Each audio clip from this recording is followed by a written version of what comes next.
আসসালামু আলাইকুম। Welcome back to my channel. আশা করি আল্লাহর অশেষ রহমতে আপনারা যেখান থেকে আমার আজকের এই ভিডিওটি দেখছেন সকলে ভালো আছেন। আজকে আমি আপনাদের সঙ্গে শেয়ার করব ঘরে বসে কি করে চটজলদি মোমো রেসিপি তৈরি করা যায়। তাহলে দেরি না করে চলুন দেখে নিই মোমো তৈরি করার জন্য আমার এখানে কি প্রয়োজন হচ্ছে। এখানে আমি কুচি করে রাখা পেঁয়াজ এবং মরিচ নিয়ে নিয়েছি এবং ফার্মের মুরগির মাংসকে ব্লেন্ড করে এখানে নিয়েছি। এবার আমি একটি ফ্রাইং প্যানে কিছুটা সয়াবিন তেল নিয়ে এটাকে ভালোভাবে গরম করে নেব।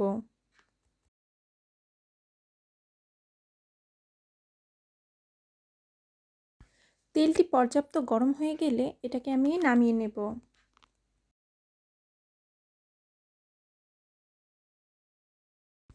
এবার আমি মাংসের কিমাতে স্বাদমতো লবণ দিয়ে দিচ্ছি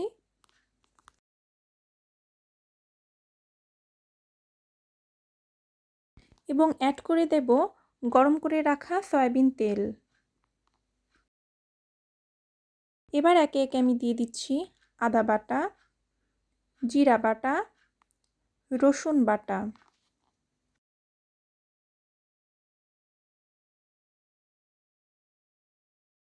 সাথে আরও দিয়ে দিচ্ছি স্বাদমতো লাল মরিচের গুঁড়া এবং অ্যাড করছি সয়া সস।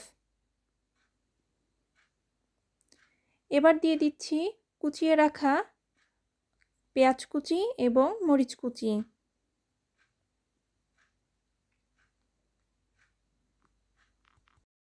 তাছাড়া সাথে আরও অ্যাড করছি সামান্য পরিমাণ গোলমরিচের গুঁড়া। এবার এটাকে ভালো করে মিক্স করে নেব।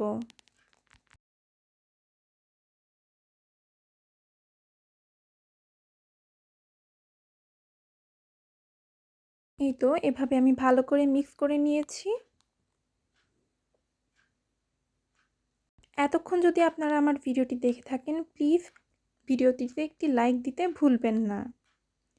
এবার আটাকে আমি ছোট ছোট গোল করে নিয়েছি এবং লুচির শেপে এটাকে আমি বেলে নিচ্ছি।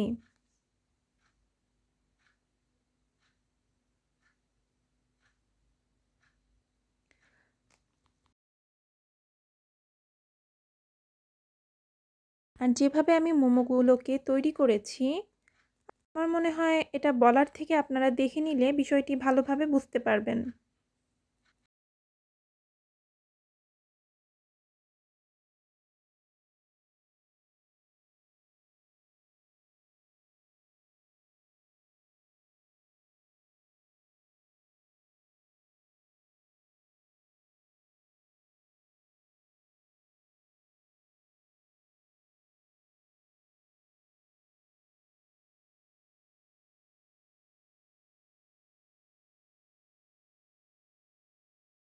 এভাবেই একে একে মোমোগুলোকে আমি তৈরি করে নিয়েছি।